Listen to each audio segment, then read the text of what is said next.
5 years earlier, the salt air hit my lungs as I walked down the weathered dock of Blue Harbor Marina.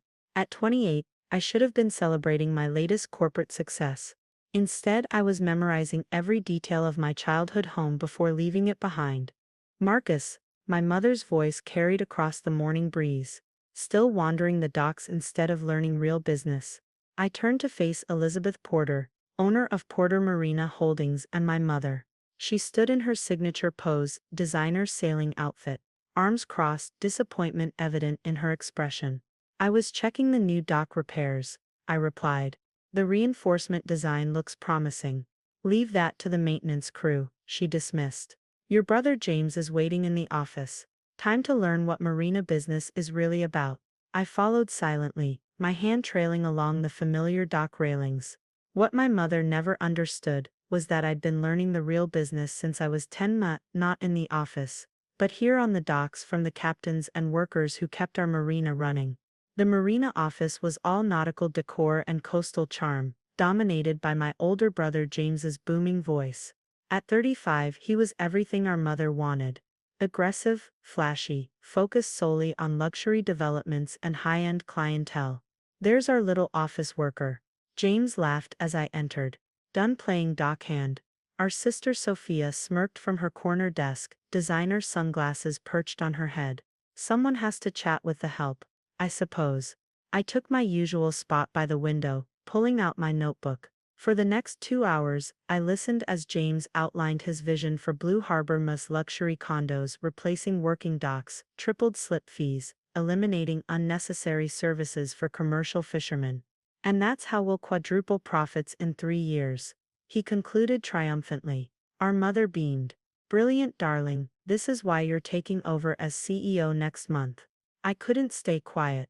Those plans will destroy the working marina. The fishing fleet that's docked here for generations will leave. We'll lose everything that makes Blue Harbor special. The room fell silent before James burst out laughing. Listen to the office boy. Worried about some fish boats again. Marcus, my mother sighed. This is exactly why the board agreed James should take over. You don't understand modern marina development. Your brother has an MBA from Harvard. So do I reminded her. With highest honors. Yes, but you waste it talking about dock maintenance and fishing schedules. This is luxury real estate, not a working harbor. I stood slowly, then I quit. Sophia nearly dropped her phone. What? I quit. I'll find my own path. My mother's face tightened. Don't be ridiculous. Where will you go? What will you do? I've been offered a position with Atlantic Maritime Consulting. I start next week. James snorted. A consulting job. Have fun with your spreadsheets while we build something real. I walked out of that office with a plan already forming. What they didn't know was that Atlantic Maritime wasn't just any consulting firm. They specialized in marina acquisitions and had been watching Blue Harbor's mismanagement with great interest. Over the next 5 years, I worked silently and strategically. While James implemented his brilliant vision, I watched our family's marina slowly decline. The fishing fleet left, looking for more welcoming harbors. Small boat owners couldn't afford the new fees, but the luxury yacht numbers looked good on paper, and that's all my mother cared about. Meanwhile, I learned everything about marina operations from the ground up. I worked with commercial fishermen, studied sustainable harbor management, built relationships with boat owners and marine services. Most importantly, I saved every penny and built connections with investors who shared my vision. Through a series of shell companies, I began acquiring waterfront properties around Blue Harbor. First, the struggling marine services James's policies had hurt. Then the old family businesses looking to retire, but worried about corporate takeovers. I kept the original names, retained the workers and improved facilities. Marine services thrived. I lived modestly in a small apartment, drove an old truck and played the role of the failed son who'd settled for a consulting job. Every time I visited home, I endured their condescension. Still pushing papers? James would ask at family dinners. Someone has to, I'd reply, while signing deals for another waterfront acquisition under the table. Sophia was worse. You know, there's still time to come back. You could work under James, learn how real development works. I'd just smile and watch the boats, many of them now docking at my marinas, though they never knew. By the time my mother called this family meeting, I owned every major waterfront property surrounding Blue Harbor. The original marina was now an island in my maritime empire, their client base dwindling as boats mysteriously moved to other facilities. James's brilliant plan was failing. The luxury yacht owners were going elsewhere, preferring marinas that maintained full services. The marine businesses that made a working harbor attractive had all relocated, most now operated from my properties. Blue Harbor was hemorrhaging money, but James kept up appearances. I knew why Mother had called this meeting. They needed the other marina owners to save them. They needed access to marine services and working docks. They thought they could bully or buy out the small local operations that now controlled the harbor. Those small local operations that I owned. I sat at the family dinner table, briefcase by my side, as Mother began speaking. Blue Harbor Marina has been the premier facility in this area for 3 generations, she announced gravely. But times are changing. These small operations are threatening our legacy. James nodded importantly, which is why we're announcing a major acquisition initiative. We'll be taking over these family businesses, by force if necessary. We control the prime location. We control the market. Sophia sipped her wine. I've already drafted the letters. Accept our offers or we'll make sure they regret it. And this, Mother smiled, is why James will now take complete control of all Porter Marine operations. Marcus, you can keep your consulting job, of course. Someone needs to manage the paperwork once we acquire these properties. They all laughed. I opened my briefcase. Actually, I said quietly, I have some papers of my own. The thick folder landed on the table with a satisfying thud. What's this? James frowned, reaching for it. Ownership documents, I replied. For every marina, boatyard and waterfront property surrounding Blue Harbor, plus contracts with every major marine service provider in the region. Mother's face paled. What are you talking about? I stood slowly, enjoying the moment I'd waited 5 years for. Atlantic Maritime Consulting wasn't just a consulting firm. We specialize in marine facility acquisitions. Over the past 5 years, I've personally acquired every property around this harbor, except Blue Harbor itself. Now you need me to survive. James's hands shook as he flipped through the documents. This is impossible. These properties are owned by different companies. Shell companies, I corrected. All controlled by my holding corporation, Harbor Phoenix Maritime Group. Sophia grabbed the papers. These contracts, all our service providers, have already signed with my facilities. I finished. Full service matters, it seems. You can't do this, Mother sputtered. We're family. Funny, I replied. That didn't matter when you were planning to destroy other families' businesses. Same families who taught me everything about running a real marina while you sat in that office. I walked to the window looking out over the harbor I now owned. Things are going to change. Blue Harbor will return to being a working marina. The commercial fleet will get fair treatment, and the board meets tomorrow to vote on new leadership. The board works for me, James shouted. The board works for the majority shareholder, I corrected, which as of this morning is Harbor Phoenix Maritime Group. Your mismanagement and debts forced quite a few shareholders to sell. I picked up my briefcase and headed for the door, pausing to look back at their shocked faces. I learned business on the docks, not in the office. Meetings tomorrow at 9 a.m. Don't be late. The door clicked shut behind me as I walked out onto my docks. Through the window I could see them frantically flipping through documents, making calls, realizing that the son they'd dismissed had outmaneuvered them completely. I smiled, breathing in the familiar salt air. The real work was just beginning. I had a legacy to rebuild, a working harbor to restore, and a maritime community to support. But first I had a board meeting to prepare for. And somewhere in my office, a bottle of aged rum from better days was waiting to be opened. Sometimes revenge is best served with a splash of salt water. The next morning dawned clear and crisp, perfect sailing weather. I arrived at Blue Harbor an hour early, nodding to Pete, the longtime dockmaster, who'd taught me to tie my first bowline knot. "Morning, Mr. Marcus," he called, a knowing smile on his weathered face. "The old harbor master's office is ready, just like you asked."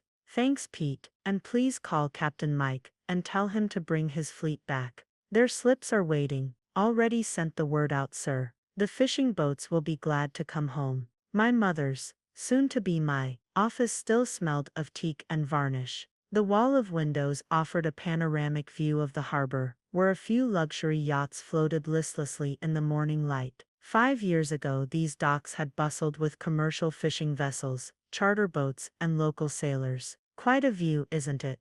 Thomas Sullivan, my attorney and fellow sailor, entered carrying 2 travel mugs of coffee. He handed me one and settled into a captain's chair. The board members are confirmed, he reported. 12 out of 15 will attend in person, 3 by video call. The votes are locked in. I sipped my coffee, watching a lone fisherman motor past. James has been making calls all night, threatening lawsuits, offering bribes, anything to maintain control. Too late, the paperwork is ironclad. Harbor Phoenix owns 58% of Blue Harbor shares as of yesterday. The board has to acknowledge the new majority shareholder, and the Marine Services, word spreading fast. The old tenants want to return. Your reputation from the other marinas precedes you. I adjusted my captain's cap. No suits for this meeting. Have the lease office prepare welcome back packages. Priority to those James forced out. Fair rates, long-term security, already in motion. Thomas checked his watch. They're arriving, ready for the storm. I smiled. Been ready since my first sailing lesson. Always head straight into the waves. The boardroom, with its elaborate ship's wheel table, was tense when I entered precisely at 9 a.m. James occupied our mother's usual chair, trying to project confidence. Sophia sat beside him, her designer sailing outfit looking oddly out of place. Our mother stood by the windows, watching the harbor. The board members, mostly longtime marina operators and maritime business owners, shifted uncomfortably. They'd watched James's luxury-focused mismanagement drive away the heart of the harbor community, but had been powerless to stop it, until now. Morning, everyone, I said, taking my seat. Thomas sat beside me, opening his laptop. James leaned forward. This is absurd. You can't just sail in and take over. Our lawyers will fight this. Thomas spoke up.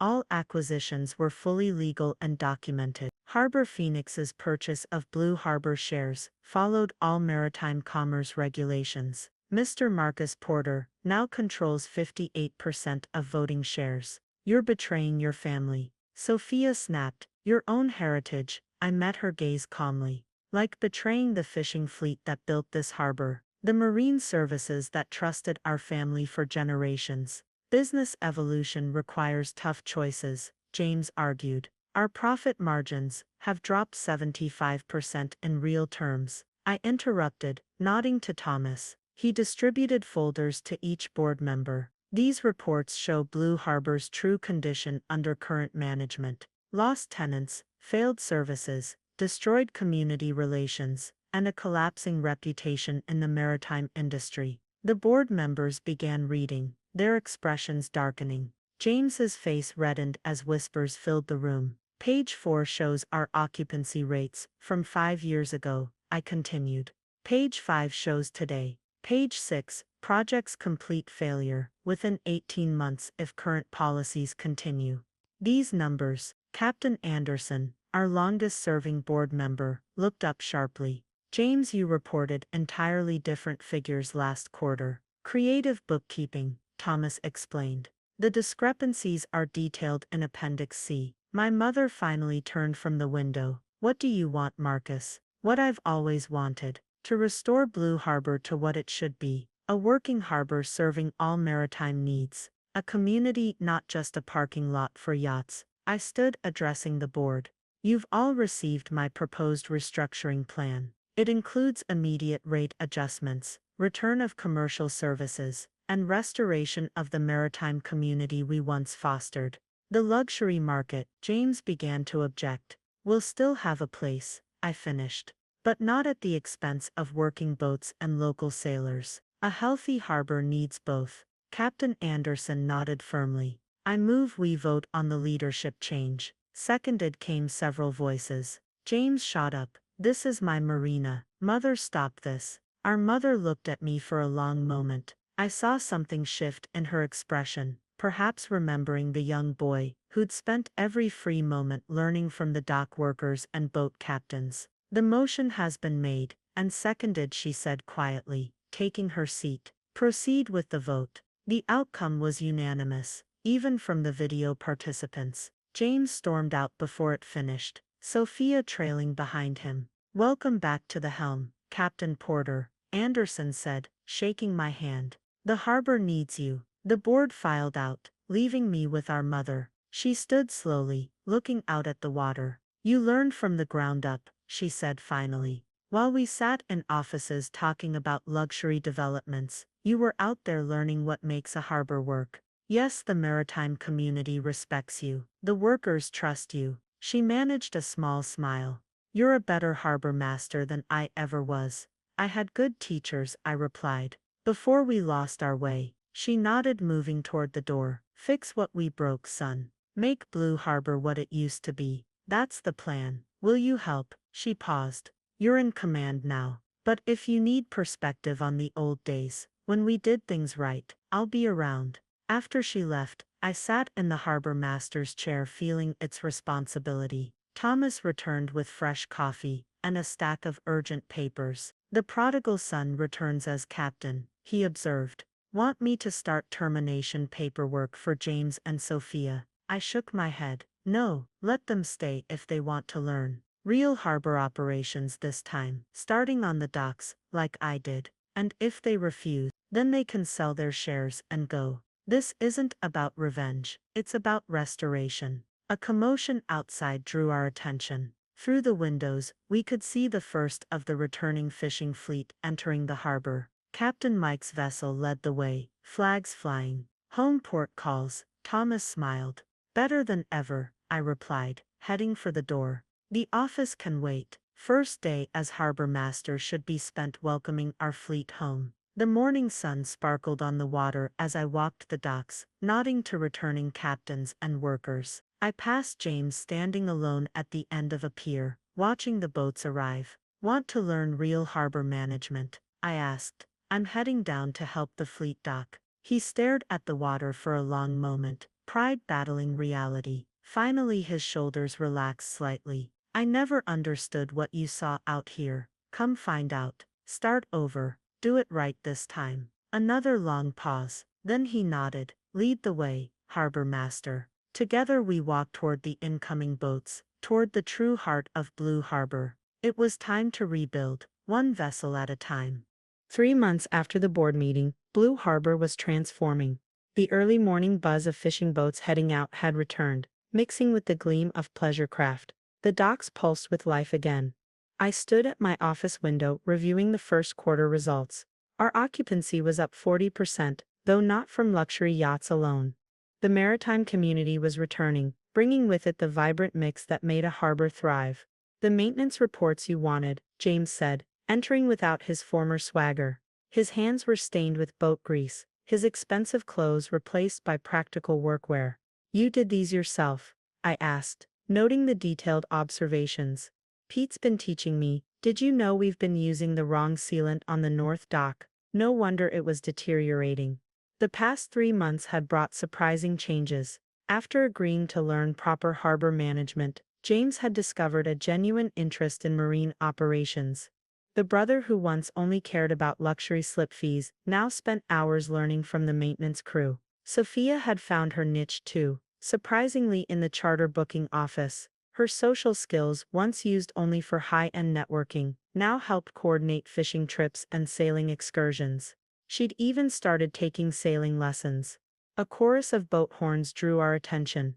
Through the window we watched the morning fishing fleet returning, holds full from a good catch. Captain Mike's team hit record numbers this month, James reported. The fish processing facility we reopened is already at capacity. I nodded, remembering how James had once wanted to convert that facility into a luxury spa.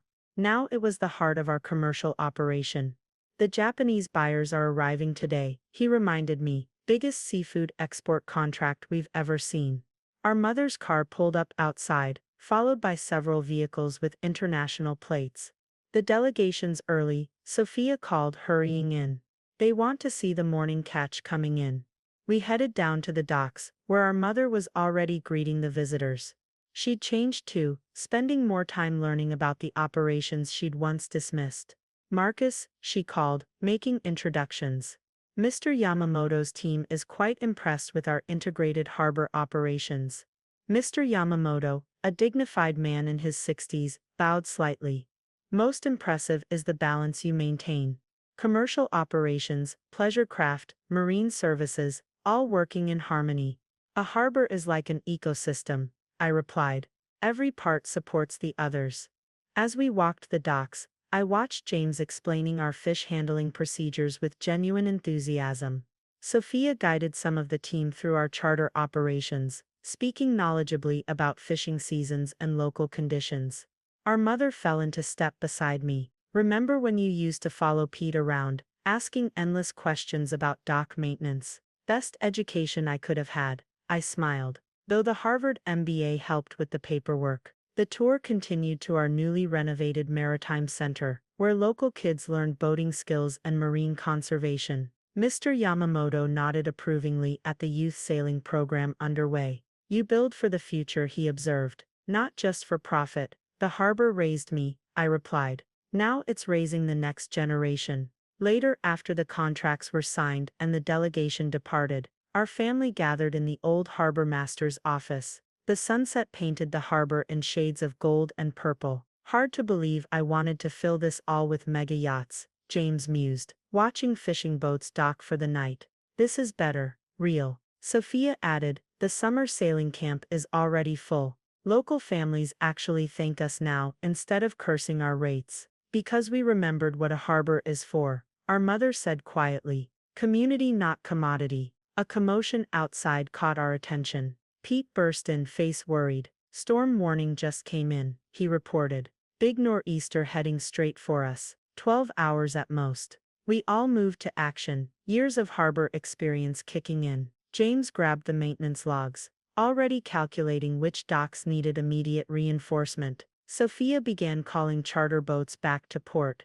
Get the fishing fleet in, I ordered. Anyone still out needs to return now. Mother, already calling the other harbors, she responded, phone in hand, coordinating safe berths for boats that can't make it back here. The next hours were controlled chaos. Every worker, every family member knew their role. James coordinated dock teams like he'd done it all his life. Sophia managed communications with the skill she'd once used for luxury marketing. I worked alongside everyone else, securing boats and checking moorings. Through the rising wind, I saw our mother helping the junior sailing program get their boats to safe storage, her designer clothes forgotten, as she hauled lines with teenagers. By midnight the storm hit full force. We gathered in the Maritime Center, monitoring conditions and coordinating with emergency services. The radio crackled with updates from harbors up and down the coast. Blue Harbor to Echo Marina, James called into the radio. We have space for 3 more boats if you need emergency berths. Sophia managed the flood of calls from worried boat owners.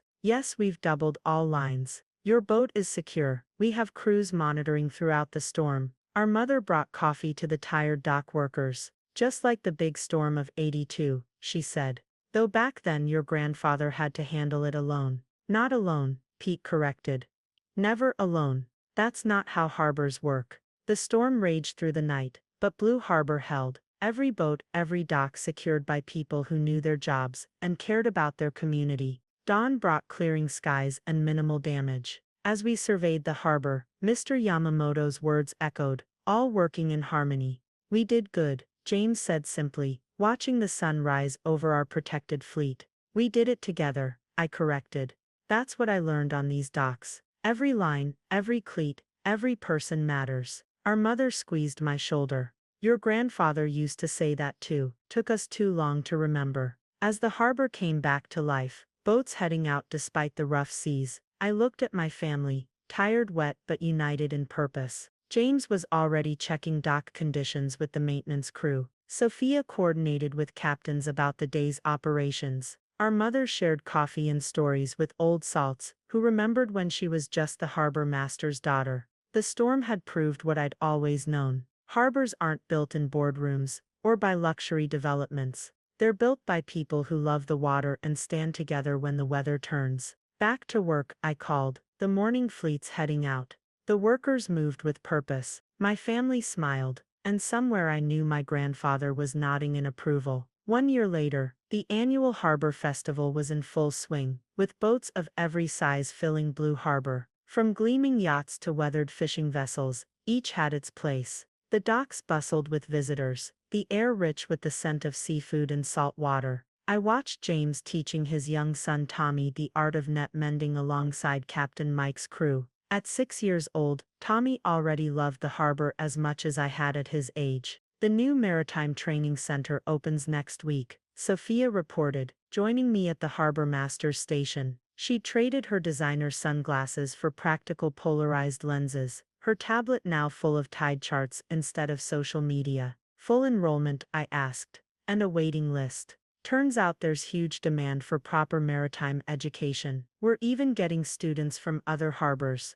Our mother appeared, carrying an old brass telescope I recognized from my childhood. Found this in storage, she said. Your grandfather used it to teach me about watching the weather. I remember him teaching me too, I smiled.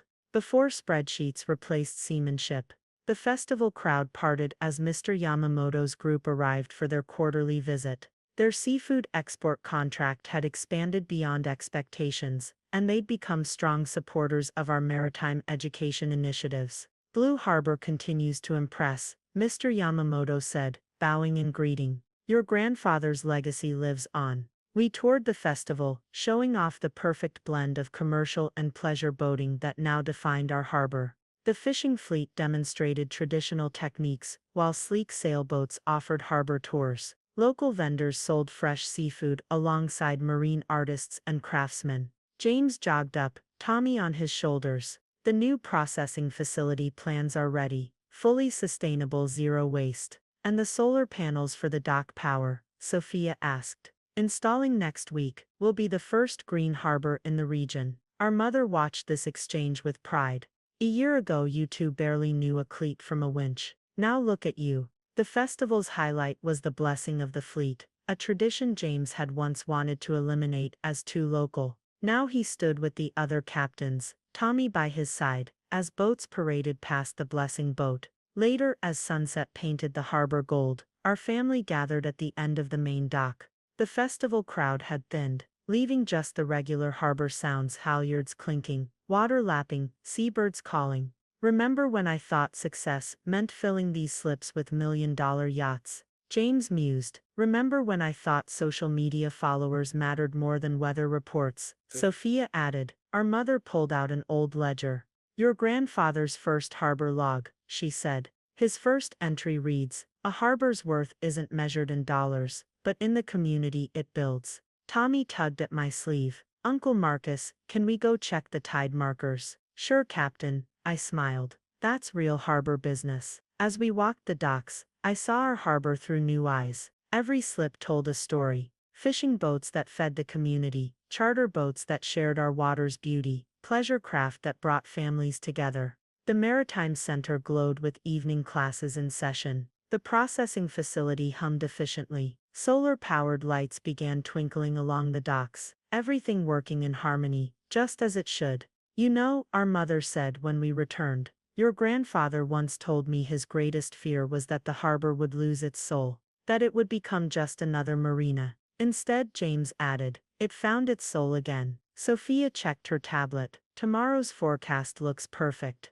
The fleet heads out at dawn, and we'll be ready. I nodded. Because that's what harbors do. Tommy ran ahead, practicing his knots on every cleat. James followed, actually knowing now how to check if they were done right. Sophia moved off to check the weather radar one last time. Our mother lingered, watching the harbor she'd finally learned to truly see. You taught us all something this year, she said softly. Not just about running a harbor, but about preserving what matters. The evening light faded, stars appearing above the masthead lights. Somewhere out in the darkness, buoys chimed their endless warning and welcome. I thought about the documents in my office, proof of ownership, contracts, business plans, important papers, yes, but not what really mattered.